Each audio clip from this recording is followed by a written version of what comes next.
Hello बच्चों, आज हम स्टार्ट करने वाले हैं मुग़ल साम्राज्य या मुग़ल सल्तनत। मुग़ल सल्तनत जो है आपका मध्यकालीन भारत के अंतर्गत आता है। और जो मुग़ल साम्राज्य के जो संस्थापक है वो किसे माना जाता है? वो बाबर को माना जाता है। बाबर जो है मुग़ल वंश का संस्थापक किसे माना गया? बाबर को। बाबर का रियल जो नेम था, असली नाम बाबर का था ज़हीरुद्दीन मोहम्मद। और ये बाबर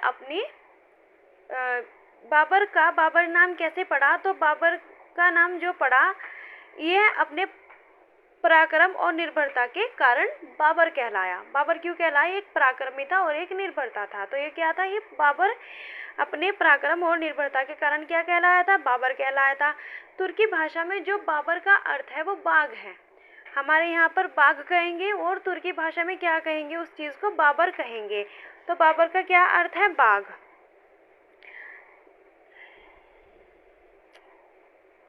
चलिए आगे देखते हैं।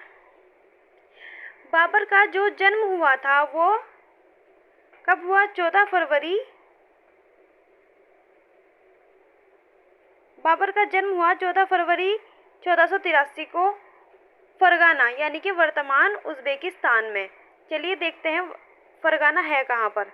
ये रहा आपका उज़्बेकिस्तान।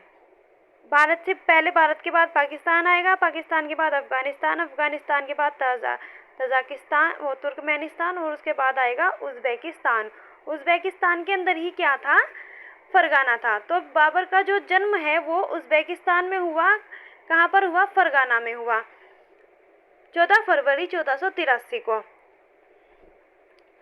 बाबर के पिता का नाम उमर शेख था। क्या था बाबर के पिता का नाम? उमर शेख। बाबर के जो पिता थे वो तैमूर वंशज थे। कौन से वंशज थे? तैमूर वंशज। और इनकी जो माता थी वो मंगोलों की वंशज थी। तो क्या हुआ बच्चों, जब उमर शेख जो थे, मतलब जो बाबर के पिता थे उमर शेख, ये एक दिन छज्जे पर खड़े हुए कबूतरों को दाना खिला रहे थे। दाना खिलाते खिलाते क्या हुआ? वहाँ पर भूकंप मान लो आया और वो छज्जा जो था जिसपे वो खड़े होकर खिला रहे थे कबूतरों को दाना, वो ढह गया, यानी कि वो नीचे गिर गया, जिसके कारण उसके उमर शेख की मृत्यु हो गई। उमर शेख कौन थे? बाबर के पिता। बाबर के पिता की मृत्यु हो गई। बाबर के पिता का नाम क्या था? उमर शेख था। और ये तैमूर वंशज थे। और ये 1494 में छज्जे के ढह जाने से इनकी मृत्यु हो गई। बाबर की जो माता थी वे कुतुब निगार थी। बाबर की माता का क्या नाम है? कुतुब निगार। और ये मंगोल वंशज थी। इसलिए बाबर को क्या कहा जाएगा? बाबर के पिता क्या थे? तैमूर वंशज। और बाबर की माँ क्या थी? मंगोल वंशज। तो बाबर को जो है इसीलिए तुर्की और मंगोलों का मिश्रण माना जाता है। बाबर की दादी का नाम जो था वो एहसान दौलत था। दादी का नाम क्या था? एहसान दौलत। इन्हीं की मदद से क्या होगा? बाबर के पिता तो मृत्यु हो गई। अब क्या करेगी एहसान दौलत? बाबर की 11 साल की उम्र में ही, कब हुई? 1494 में मृत्यु हो गई बाबर के पिताजी की। अब क्या होगा जब बाबर के पिताजी की मृत्यु हो गई? अब उनको तो एक शासक तो चाहिए ही, इसलिए एहसान दौलत बेग ने क्या किया? 11 वर्ष की आयु में ही 8 जून 1994 को बाबर को फरगाना का शासक बना दिया। कहाँ का शासक बना दिया? फरगाना का शासक। शासक बनने के बाद बाबर ने मिर्ज़ा की उपाधि धारण की। किसकी उपाधि धारण की? मिर्ज़ा की। तो ये कब की? जब उसे फरगाना का शासक बनाया। तो फरगाना का शासक बनने के बाद 11 वर्ष की उम्र में बाबर ने क्या की? मिर्ज़ा की उपाधि धारण की। बाबर ने 10 वर्ष के दौरान 2 बार समरकंद को जीता। समरकंद भी कहाँ था? समरकंद भी उज़्बेकिस्तान में था।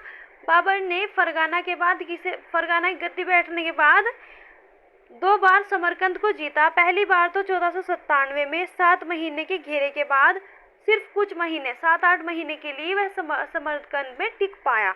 और फिर दूसरी बार वह 1507 में बाबर ने समरकंद को जीत लिया। और जब उसने 1507 में समरकंद को जीता तो उसने पादशाह की उपाधि धारण की। समरकंद की प्रतिष्ठा बहुत अधिक थी क्योंकि वह लगभग 140 साल तक तैमूरियों की राजधानी रहा था। समरकंद क्या रहा था? तैमूरियों की राजधानी रहा था।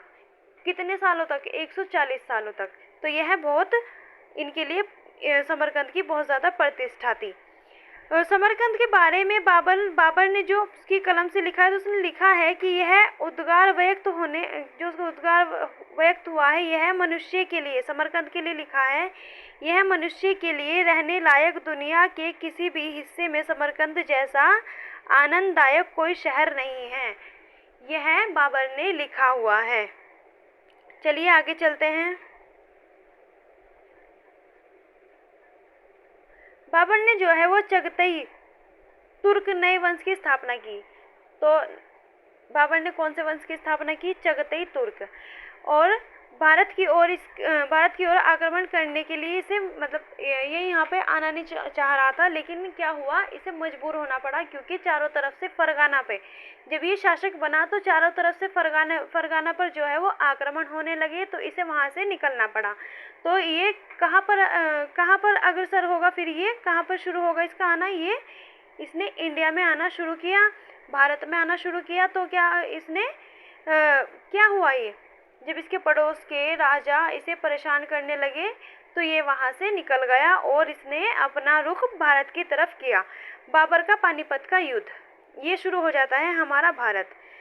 बाबर का पानीपत का युद्ध जो है वो 1526 में किस किस के बीच हुआ? इब्राहिम लोदी और बाबर के बीच। पानीपत का युद्ध किस किस के बीच हुआ? इब्राहिम लोदी और बाबर के बीच पानीपत का युद्ध 1526 में हुआ। इसमें क्या हुआ? इब्राहिम लोदी जो कि दिल्ली सल्तनत यानी कि सल्तनत काल का जो शासक था, इब्राहिम लोदी सल्तनत काल का यह आखिरी शासक था। यह इब्राहिम लोदी जंग के मैदान में मारा गया। सल्तनत काल का एक ऐसा शासक, ये पहला ऐसा शासक था जो सल्तनत काल का जंग में मारा गया। इससे पहले कोई भी जंग में नहीं मारा गया था। बाबर पानीपत के युद्ध से पहले भारत पर 4 बार आक्रमण कर चुका था। पूछते हैं कि बाबर का पानीपत का युद्ध कौन सा आक्रमण था? तो यह बाबर का 5वां आक्रमण था। पानीपत का 5वां आक्रमण था जो बाबर ने पानीपत का जो प्रथम आक्रमण किया था, तो यह बाबर का 5वां आक्रमण था भारत पर। इससे पहले बाबर ने बाजोर अभियान 1519 में भारत पर पहला आक्रमण किया और इसमें भेड़ा के किला को इसने जीत लिया। भेड़ा के किले को क्या किया? इसने जीत लिया। फिर इसमें जब भेड़े के किले में इसने क्या यूज़ किया? इसे जीतने के लिए सर्वप्रथम बाबर ने बारूद और तोप का प्रयोग किया। पूछते हैं कि भारत में सर्वप्रथम बारूद और तोप का प्रयोग किसने किया? तो बाबर ने ही सर्वप्रथम बारूद और तोप का प्रयोग किया। चलिए आगे देखते हैं। पानीपत के प्रथम युद्ध के लिए बाबर को निमंत्रण। बाबर आया कैसे? बाबर के माइंड में नहीं था कि वो यहाँ आएगा या कुछ, लेकिन उसे लाया गया। कैसे आया बाबर? तो पानीपत के प्रथम युद्ध के लिए बाबर को निमंत्रण दिया। किसने? पंजाब के सूबेदार दौलत खान लोधी, वह इब्राहिम लोधी के चाचा आलम खान लोधी और राणा सांगा ने। ये कहाँ के राजा थे? मेवाड़ के जो राजा थे राणा सांगा, उन्होंने क्या किया कि बाबर आप आओ और इब्राहिम लोधी पर आक्रमण करो, आओ और आक्रमण करके मार के उसे चले जाओ। लेकिन क्या हुआ? बाबर ने पानीपत का युद्ध किया 1526 में और इब्राहिम लोधी को मार तो दिया, लेकिन क्या सोचा उसने कि मेरे पास रहने के लिए तो और कोई जगह नहीं है, मैं वापस भी नहीं जा सकता। तो उसने के माइंड में क्या आ गया? चलो मैं यहीं पर रुक जाता हूँ। तो ये बात क्या हुई? ये बात राणा सांगा को पसंद नहीं आई। भारत ने जो तोप का प्रयोग किया पहली बार भारत में बाबर ने ही किया। पानीपत के युद्ध में बाबर ने तोपखाने का नेतृत्व, जो पानीपत के युद्ध में बाबर के तोपखाने का नेतृत्व कर रहे थे वे थे उस्ताद अली और मुस्तफ़ा खां। ये 2 तुर्की अधिकारी थे जो तोप चलाने के लिए चुने गए थे। तुगलमा नीति को अर्धचंद्राकार नीति भी कहते हैं। इस नीति की सफलता का मुख्य स्रोत तोपों की उपस्थिति थी। तुगलमा नीति क्या है बच्चों? तुगलमा नीति में जो है वो एक चांद की तरह वो फौज को खड़ी कर लेते हैं। जब इसमें पता नहीं चलता कि कौन किधर से मारने वाला है। जब सामने से कोई आएगा तो ये क्या करेंगे? ऐसे जाएंगे आगे और फिर वापस पीछे हट के आ जाएंगे। तो वो जैसे ही यहाँ आएंगे तो ये पीछे से आके इन्हें मार देंगे। ये क्या है? इनकी तुगलमा नीति। तुगलमा नीति का ये प्रयोग करते थे तो पूछेंगे पानीपत के युद्ध में बाबर ने किस नीति का प्रयोग किया, तो तुगलमा नीति का बाबर ने प्रयोग किया और इसे अर्धचंद्राकार नीति भी कहते हैं। और दूसरी थी इन्होंने उस्मानिया पद्धति उस्मानिया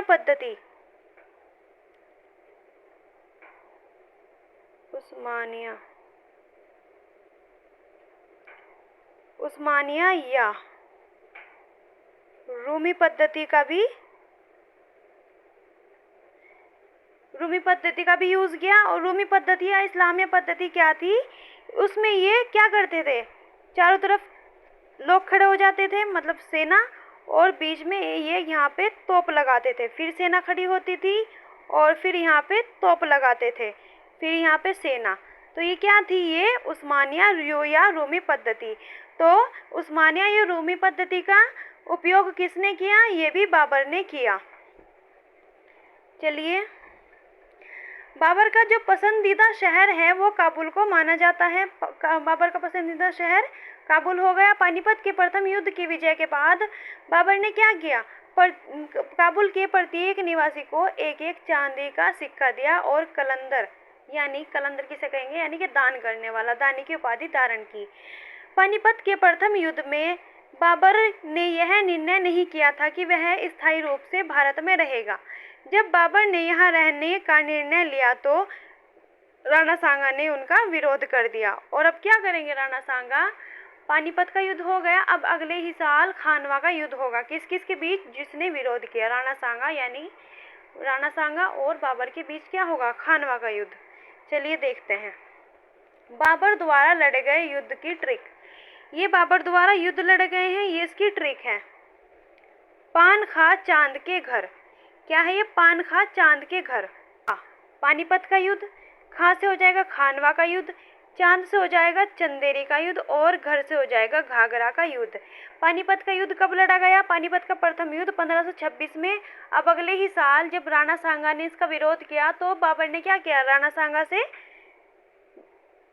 युद्ध किया। तो अगले ही साल 1527 में खानवा का युद्ध किस किस के बीच हुआ, राणा सांगा और बाबर के बीच। इसमें भी क्या हुआ, किसकी जीत हो गई, बाबर की जीत। फिर तीसरा हुआ चंदेरी का युद्ध 1528 में, अगले ही साल। फिर हुआ चौथा युद्ध हुआ 1529 में।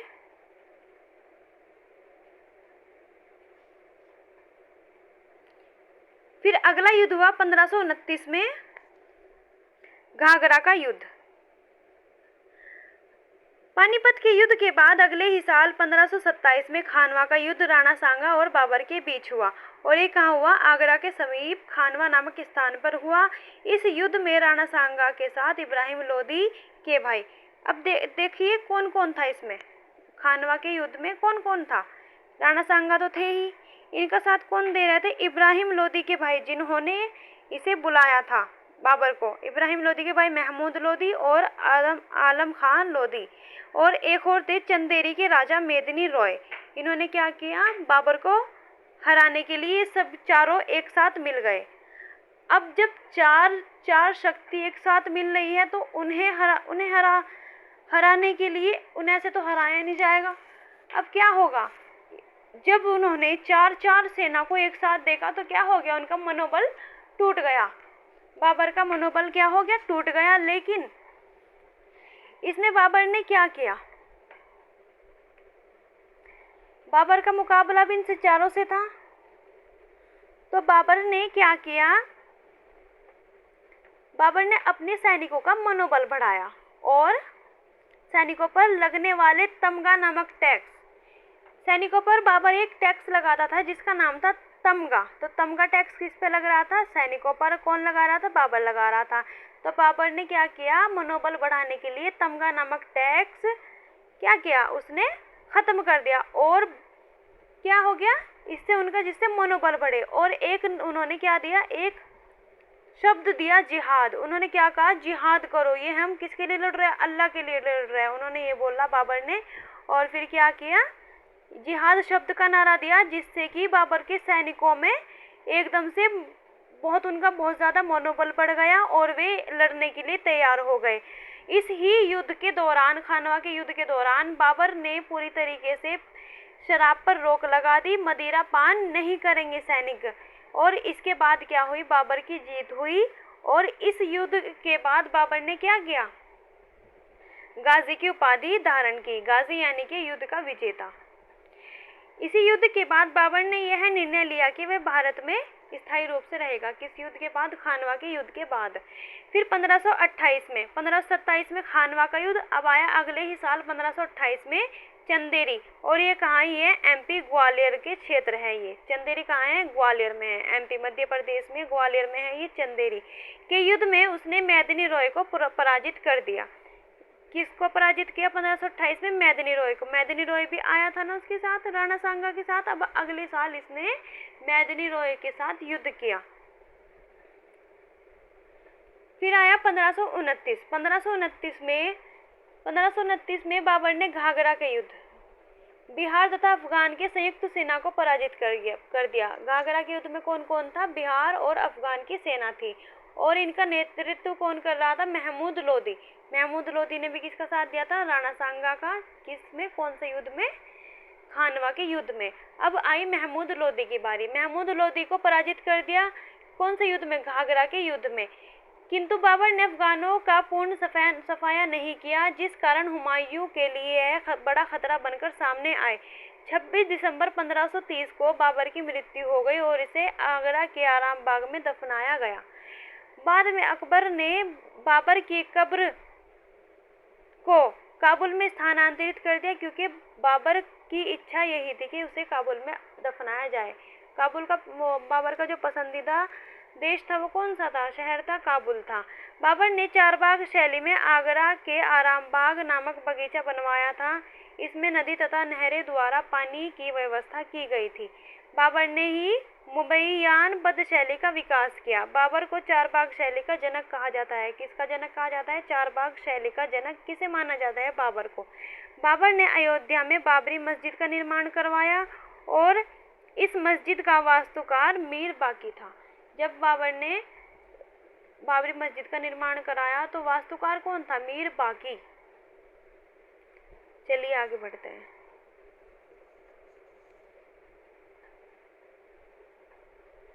बाबर ने अपनी आत्मकथा तुजुक ए बाबरी, बाबर ने अपनी आत्मकथा लिखी है, खुद से आत्मकथा लिखी जाती है खुद से। तो उसने तुजुक ए बाबरी कौन सी भाषा में लिखी है, तुर्की में लिखी है। बाबर ने अपनी आत्मकथा तुर्की भाषा में लिखी है।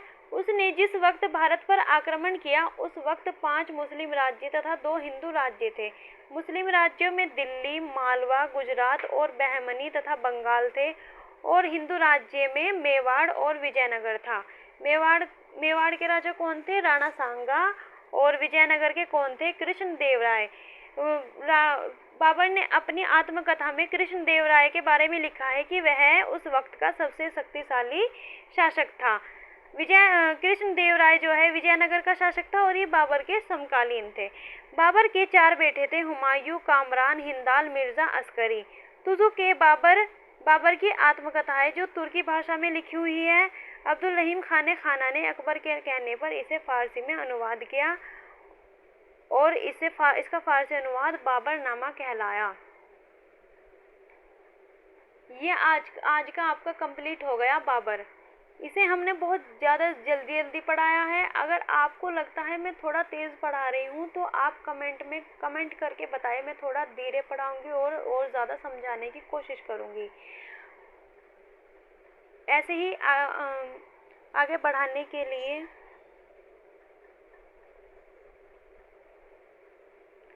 अगर आपको मेरी वीडियो से ज़्यादा सपोर्ट करें और कमेंट में अपनी राय बताएं। हमारे चैनल को सब्सक्राइब करें, स्टडी यूपीएससी। धन्यवाद।